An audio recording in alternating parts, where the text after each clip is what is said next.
시청자 여러분 안녕하세요. 데일리 건강 원미연입니다. 우리 선조들의 지혜가 담긴 한의학, 그중에서도 사상체질은 수백 년 전부터 개인의 체질에 따른 맞춤의학을 실천해 왔는데요.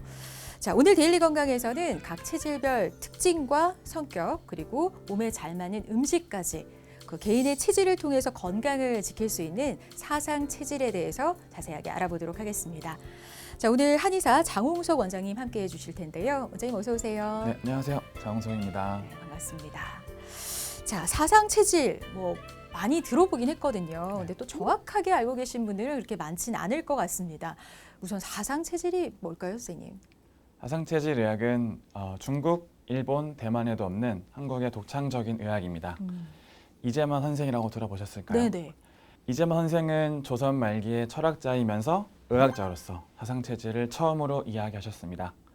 당시에는 한의학의 주된 이론으로 음양오양의 도교적 사상이 만연해 있었습니다.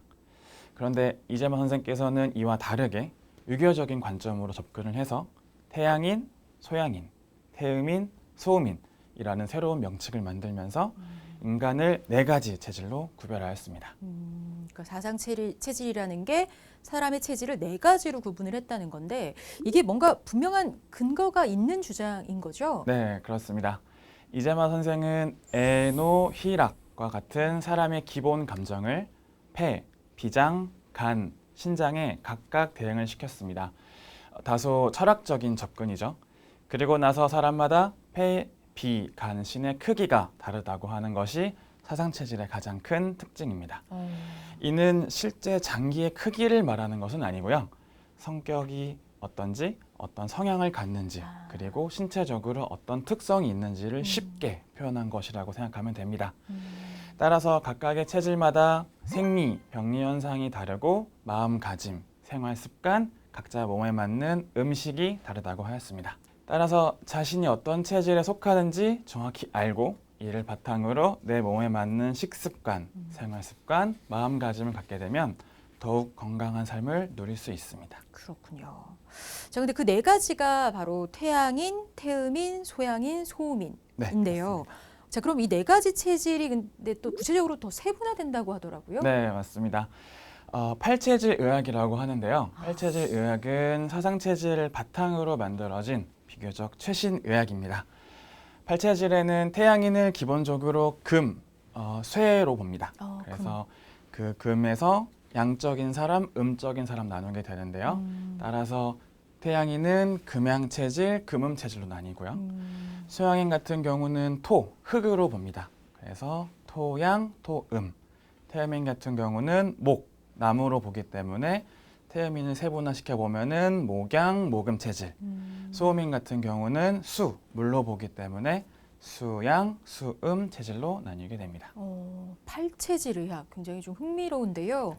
자, 근데 내가 태양인인지 소음인인지 또 태양인이라면 금양인지 금음인지 이거 어떻게 구분을 할 수 있을까요? 네, 좀 어렵죠.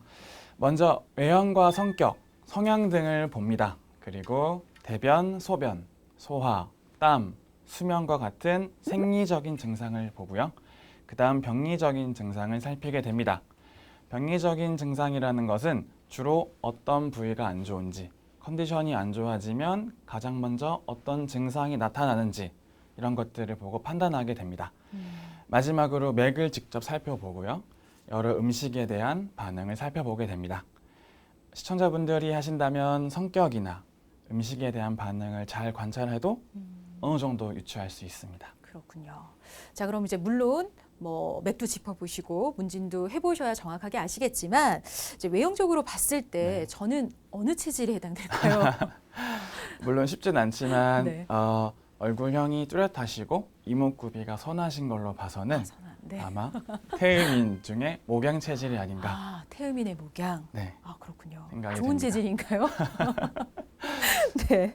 자, 아직 자신의 사상 체질을 잘 모르시는 분들도 많이 계실 거예요. 그래서 오늘은 체질별 특징에 따라서 자신의 사상 체질을 좀 찾아보고 그에 맞는 건강 습관도 좀 체크해 보도록 하겠습니다. 자, 먼저 오늘의 키워드 살펴볼까요? 조조, 히틀러, 나폴레옹. 오늘 첫 번째 키워드 인물 이름인데요. 자, 오늘의 키워드는 각 체질에 해당하는 인물들로 이렇게 뽑아봤습니다. 자, 근데 뭐 사실 모르는 분들이 아니에요. 특징이라면 뭔가 한 시대를 풍미한 야망인들? 네, 이런 정확하게 특징이 있는데 이들은 어떤 사상 체질을 갖고 계실까요? 네, 이분들의 공통적인 특징은 태양인이라는 것입니다. 태양인, 네, 금 체질이라고 할 수 있겠죠. 금. 일반적으로 저돌적이며 영웅심이 많고 되게 선동적인 면이 네네, 있습니다. 맞는 것 같아요. 기가 상체로 많이 올라와서 머리, 목덜미 부위로 발달을 하였고요. 허리가 비교적 가늘고 약한 편입니다. 따라서 오래 서 있거나 많이 걷게 되면 다른 체질보다 힘들어하는 경향이 있습니다. 얼굴을 보시면 이목구비가 되게 뚜렷하죠. 네. 짙은 인상을 갖습니다. 그리고 다소 날카로워 보이는 느낌과 더불어 눈의 광채가 굉장히 뚜렷한 편입니다. 네. 이분들 외에도 스티브 잡스, 돈키호테 등이 대표적이라고 할 수 있습니다. 근데 태양인은 뭐 특징이 좀 확실한 편이어서 한눈에 알아볼 수 있을 것 같은데요. 자, 근데 태양인은 앞서 말씀해 주셨지만 금양, 금음 이렇게 다시 세분화된다고 하셨어요. 네. 금양과 금음은 어떤 차이가 좀 있을까요? 네, 모든 체질, 그러니까 금체질이 다 똑같진 않겠죠. 네. 맥이나 성격, 체형, 장부 기능에서 차이를 보이게 됩니다. 먼저 금양 체질의 경우 어깨가 발달하고 소화 기능이 좋습니다. 또한 남들에게 이목이 집중되는 것을 선호하진 않고요. 혼자 생각이나 상상이 끊이지 않는 성격을 가지고 있습니다. 금음 체질은 대체로 마른 체형이 많습니다. 네. 골반이 탄탄한 편이고요. 폐 기능이 좋습니다. 금양 체질보다 하체가 더 튼튼하기도 합니다. 호전적이며 컨디션이 좋지 않으면 화를 조금 많이 내곤 합니다. 그렇군요. 네, 이런 것도 잘 알아둬야겠네요. 자, 근데 체질별로 좀 취약한 질환도 있을 것 같거든요. 태양인의 경우는 어떤 질환이 좀 많이 걸릴 수 있을까요? 태양인은 폐가 크고 간이 작은 폐대 간소형입니다. 즉 대체로 호흡기는 튼튼하지만 간 기능이 다소 약하다고 볼 수 있습니다. 또한 하체가 약하기 때문에 관절염, 하지 정맥류와 같은 하지 질환에 걸리기 쉽고요. 여성분들의 경우 불임이 잦기도 합니다. 간 기능이 약하기 때문에 과음이나 과로 같은 간에 부담되는 행동을 많이 하게 되면은 건강이 안 좋게 되겠죠. 그렇군요. 자, 근데 이런 체질별로 좀 즐겨 먹으면 좋거나 또 꼭 피하는 음식들도 있을 것 같은데요. 네. 태양이는 어떤 음식 있을까요? 태양인 분들은 날것이나 생으로 먹는 음식, 즉 생식을 하고요. 육류는 피하는 것이 좋습니다. 바다에서 나는 생선, 문어, 조개류 등을 섭취하는 것이 좋습니다. 네. 차가운 성질을 가진 메밀도 몸에 잘 맞는 편이고요. 그런데 육류나 밀가루를 많이 먹게 되면 부족한 간의 기운을 빼앗기 때문에 피하는 것이 좋습니다. 채소나 상추 같은 푸른 잎채소들이 있죠. 그런 것들이 잘 맞고요. 과일은 찬성질을 가진 포도, 수박, 키위가 좋습니다. 카페에 갈 때는 모가차, 감잎차, 오가피차를 마시면 좋겠네요. 그렇군요. 잘 좀 기억해 두시면 큰 도움이 될 것 같네요. 자, 그럼 계속해서 두 번째 인물 키워드 확인해 보겠습니다. 모차르트, 고흐, 푸틴 대통령. 뭐 언뜻 딱 공통점이 떠오르지는 않는데요. 자, 이분들은 어떤 체질 가진 분들일까요? 이분들은 모두 소양인이라는 공통적인 특성을 소양인. 가지고 있습니다. 외모적인 특징부터 말씀드리자면 네. 소양인은 가슴과 흉곽 부위가 발달해서 어깨가 넓습니다. 네. 반면에 엉덩이가 작기 때문에 멀리서 보면은 역삼각형의 체형을 갖고 있다라고 생각할 수 있습니다. 네네.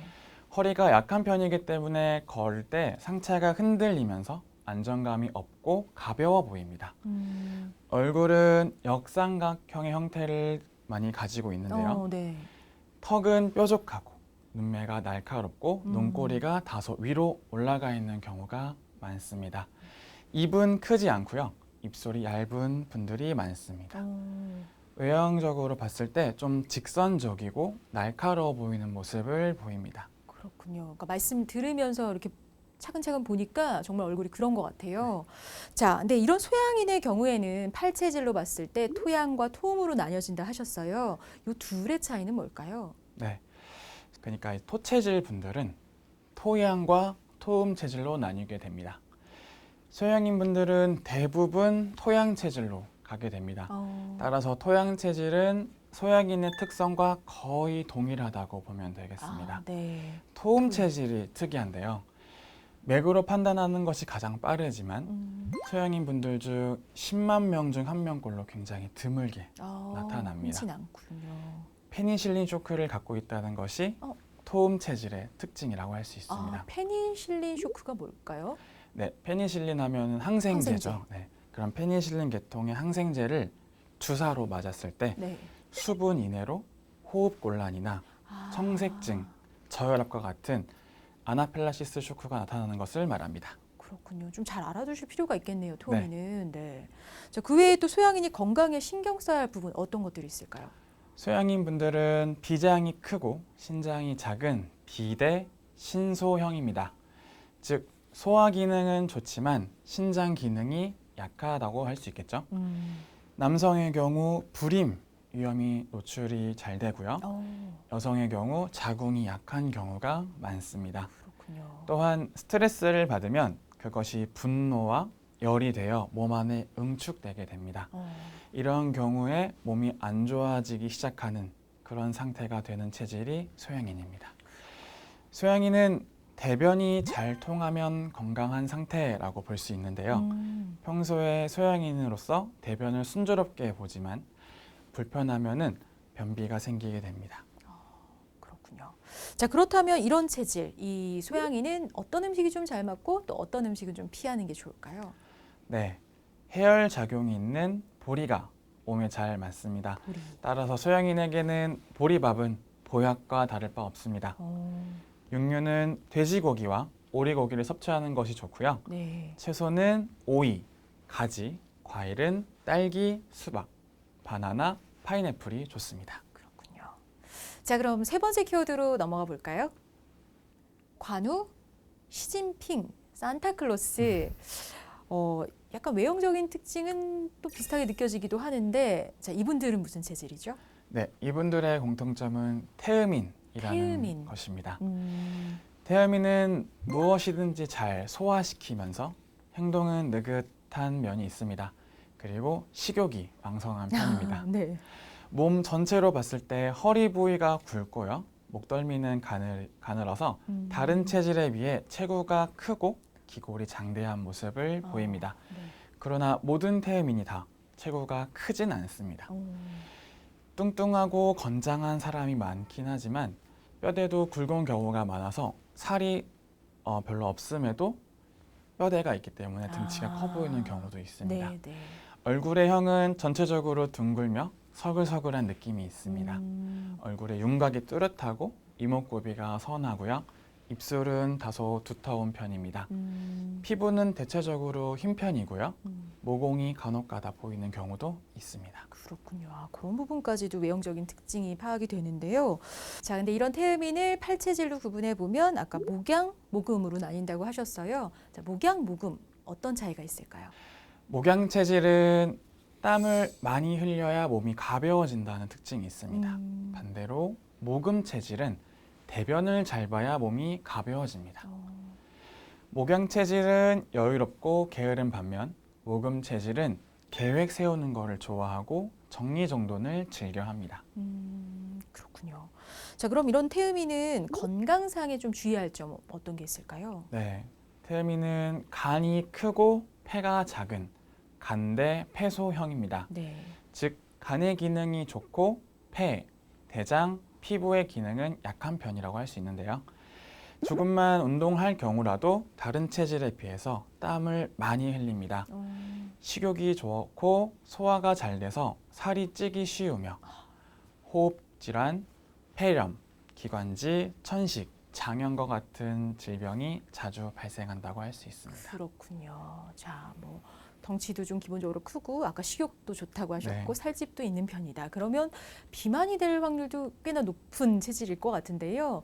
그럼 그에 따른 뭐 고혈압이나 뭐 성인병도 좀 따라오지 않을까 생각이 드는데 어떨까요? 네, 맞습니다. 태음인은 다른 체질보다 소화가 잘 될 뿐만 아니라 몸에 쉽게 쌓이는 체질입니다. 이러한 이유로 태음인은 성인병의 위험이 높은 편입니다. 그렇군요. 자, 음식 조절도 정말 중요할 것 같은데요. 자, 그럼 태음인에게 잘 맞는 음식, 또 피해야 할 음식 좀 알려주세요. 네, 땀과 열이 많은 편이라서 찬성질 가진 음식이 잘 맞습니다. 기관지와 폐가 약하기 때문에 도라지, 칡 등이 좋고요. 육류는 종류에 크게 제한이 없이 섭취하는 것이 좋고요. 해산물을 오히려 접하는 빈도를 줄이는 것이 좋습니다. 채소는 무, 당근과 같은 뿌리 채소가 좋고요. 설탕과 같은 당류가 섞이지 않은 율무차, 오미자차, 녹차를 마시는 것도 좋습니다. 그리고 땀과 열이 많은 태음인은 무조건 좀 목욕을 자주 해주는 게 좋다 이런 말도 있던데 맞는 건가요? 네, 맞습니다. 좀 전에도 제가 말씀드렸듯이 태음인은 몸에 노폐물을 비롯한 여러 물질들이 잘 쌓인다고 말씀드렸죠. 네네. 이를 땀으로 밖으로 배출해 주는 것이 매우 중요합니다. 목욕을 자주 하는 것도 좋지만 유산소 운동을 통해서 땀도 빼고 선천적으로 약한 폐의 기능을 키워주는 것이 더 좋겠죠. 그렇군요. 자, 이렇게 해서 태양인, 소양인, 그리고 태음인까지 자세하게 알아봤습니다. 자, 이제 마지막 키워드만 남아있죠. 확인해 볼까요? 제갈공명, 간디, 아인슈타인. 아마도 이제 하나 남았죠? 이분들은 소음인인가요? 네, 맞습니다. 이분들은 소음인입니다. 소음인분들은 비교적 얌전하고 내향적인 편입니다. 네. 또 모든 일을 정확하게 하는 특성이 있습니다. 체형은 상체에 비해 하체가 발달했으며 전체적으로 다소 말랐다는 인상을 주는 경우가 많습니다. 네.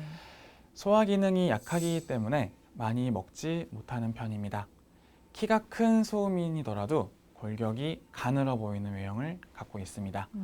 얼굴의 형은 작고 그에 따라서 이목구비도 작아서 주로 오밀조밀한 인상을 네, 주는 경우가 그럼요. 많습니다. 따라서 여성의 경우 전통적인 그 동양의 미인상을 갖춘 경우가 많습니다. 그렇군요. 자, 근데 이제 외형적으로 봤을 때는 사체질 중에 좀 가장 좀 연약해 보이기는 해요. 자, 그렇다면 근데 이 팔체질에서 소음인은 수양, 수음 이렇게 나뉜다고 하셨어요. 네. 이 두 개의 차이는 뭘까요? 네. 수음 체질은 소음인의 대표적인 모습을 다 갖고 있다고 보시면 됩니다. 네네. 즉 수음 체질은 소음인과 비슷하다고 생각하셔도 되겠죠. 수음이 그럼 오히려 수양. 네, 수양 체질이 좀 특이한데요. 전반적인 느낌은 처음 봤을 때 소음인과 비슷하게 보이지만 조금 더 자세하게 들여다보면은 전혀 소음인스럽지 않은 모습을 갖고 있습니다. 네. 대표적으로 수음 체질 같은 경우는 변이 무르고요. 수양 체질은 2, 3일에 한 번 변을 봐도 전혀 불편함이 없습니다. 그렇군요. 네. 굉장히 좀 같은 소음인인데도 차이가 확연히 나네요. 네. 자, 그럼 이런 소음인은 조금 특별히 조심해야 할 질병이 있거나 건강상 유의해야 할 점 이런 게 있을까요? 네, 소음인은 신장이 크고 기장이 작은 신대 비소형입니다. 네. 즉 신장 기능은 좋지만 소화 기능은 약하다는 뜻이겠죠. 그래서 소음인들은 식당에 가면은 같은 음식을 먹더라도 조금 음식이 남거나 혼자 탈이 나는 경우가 많습니다. 아이고, 네. 이런 분들은 소화불량, 과민성 대장 증후군과 같은 질환을 앓는 경우가 많습니다.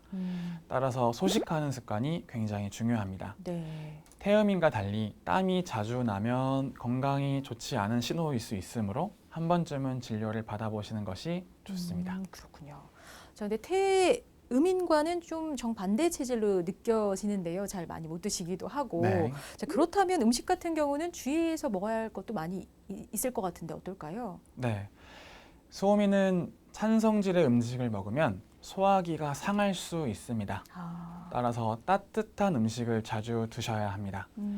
육류 중에서는 따뜻한 성질을 가지고 있는 닭고기가 잘 맞고요. 찬 성질인 돼지고기, 그 중에서 특히 비계 부분은 맞지 않습니다. 채소는 부추, 마늘, 고추, 양파와 같이 따뜻한 성질을 가진 것이 좋고요. 또 수박이나 참외보다 토마토, 사과, 귤처럼 신맛이 나는 과일이 좋습니다. 차 종류는 인삼차, 생강차, 유자차, 계피차가 좋습니다. 그렇군요. 자, 이렇게 해서 네 가지 체질들의 특성을 살펴봤습니다. 자, 이제 한의학적인 치료법도 좀 궁금해지는데요. 아무래도 체질이 이 네 가지로 구분이 되다 보니까 이 체질에 따라서 뭔가 처방되는 한방 처방 이런 것도 달라지고 그러는 건가요? 네, 맞습니다. 같은 병이어도 체질에 따라서 병을 치료하는 방향이 달라지게 됩니다. 예를 들어서 위장병을 치료한다고 했을 때 치료법이 달라져야 하겠죠. 네. 태아인 같은 경우는 화를 가라앉히는 치료, 소양인 같은 경우는 열을 내려주는 치료를 하고요. 태음인 같은 경우는 습담을 없애는 치료, 소음인 같은 경우는 위장을 따뜻하게 하는 치료, 이렇게 각각 치료 방향이 달라지게 됩니다. 그렇군요. 그러니까 사람마다 다른 체질을 타고났고 그래서 그 체질에 따라서 동일한 질환이라도 다른 치료법을 적용을 해야 한다는 얘기인데 그렇다면 체질별로 다이어트 방법도 좀 달리해야 효과가 있는 걸까요, 선생님? 네, 요즘 많은 분들이 관심을 갖고 계신 주제죠. 가장 우선시돼야 될 거는 사상 체질을 진단하는 것이 중요합니다. 왜냐하면 체질별로 비만의 원인이 다르기 때문인데요. 먼저 살이 가장 잘 찌는 태음인은 습과 담이 많고요. 열까지 많아서 생기는 비만이 많습니다. 네. 잘 먹고 무엇이든 소화하고 흡수는 잘 되지만 배설이 잘 안 되기 때문인데요. 그래서 운동이나 목욕 같이 땀을 많이 내주고 열이 많은 음식을 피하는 것이 좋습니다. 네. 다음으로는 성격이 급하고 상체 비만이 많은 소양인 분들은 가슴과 머리로 열이 많이 올라가서 상체 비만, 얼굴 비만이 많은데요. 수분의 대사가 잘 되지 않아서 부종이 먼저 오게 됩니다. 그리고 그 부종이 오래되면서 살이 되는 것이죠. 열이 많고 참지 못하기 때문에 그렇게 된다고 봅니다. 열을 내리고 이뇨작용을 도와서 살을 빼주어야 합니다. 그렇군요. 자, 그러면 소음인과 태양인은 어떨까요? 네, 꼼꼼하고 내향적인 소음인은 다른 체질에 비해 살이 많이 찌진 않습니다. 살이 찌는 경우는 양기가 부족하고 몸이 차갑게 되면서 순환이 잘 안 될 때 살이 찌게 됩니다. 네. 주로 아랫배와 하체에 살이 많이 찌게 되는데요. 몸을 따뜻하게 하고 복부의 냉증을 풀어주어야 합니다. 또 저돌적이고 선동적인 태양인도 살이 잘 찌진 않지만 화가 위로 많이 오르기 때문에 얼굴과 목 부위에 비만이 많습니다. 네. 태양인 분들은 다이어트를 본격적으로 하기 전에 심리적인 부분부터 안정을 시키는 것이 중요하다고 볼 수 있습니다. 그렇군요. 자, 이렇게 사람마다 각기 다른 체질, 특성을 가지고 있으니까요. 자신의 체질을 정확하게 좀 진단하고 그에 대해서 잘 아는 게 정말 중요할 것 같습니다. 마지막으로 체질별로 좀 주의할 점, 그러니까 주의사항 좀 알려주세요. 네, 어떻게 보면 가장 중요한 내용이라고 할 수 있겠죠. 네. 태양인 분들은 화가 많고 저돌적이며 남들을 무시하는 면이 있을 수 있습니다. 따라서 항상 행동에 옮기기 전에 2번, 3번 생각한 후에 신중하게 행동을 해야 합니다. 소양인 분들은 열이 많은 체질로서 열정적이고 순발력이 있지만 일을 벌려놓고 마무리를 못하는 면이 있습니다. 따라서 일을 끝까지 마무리 지으려고 하면서 감정적으로 직설적인 표현이나 남에게 상처 주는 말을 하는 건 아닌가 하는 태도를 조심해야겠습니다. 네. 태음인 분들은 참을성이 좋고 끈기가 있지만 너무 고집이 세고 변화를 싫어하고 욕심이 많은 편입니다. 그래서 상대를 이해하고 변화에 적응하며 돈, 음식, 일 등에 대해서 욕심을 적게 갖는 것이 중요하겠죠. 마지막으로 소음인 분들은 정확하고 예의 바르지만 사소한 것에 너무 신경을 많이 쓰는 경우가 있고요. 그 때문에 스트레스를 많이 받게 됩니다. 따라서 마음을 너그럽게 갖는 태도가 중요하겠습니다. 네. 자, 아직 자신의 사상 체질을 잘 모르신다면 이런 체질별 특징을 잘 살펴보고 자신에 맞는 체질을 좀 찾아보는 것도 좋겠고요. 또 그에 맞는 좋은 습관을 들이고 주의사항을 잘 지킨다면 건강을 지키는 또 좋은 방법이 되지 않을까 생각합니다. 자, 오늘 데일리 건강 자상 체질에 대해서 알아봤고요. 도움 말씀 주신 장홍석 원장님 고맙습니다. 감사합니다.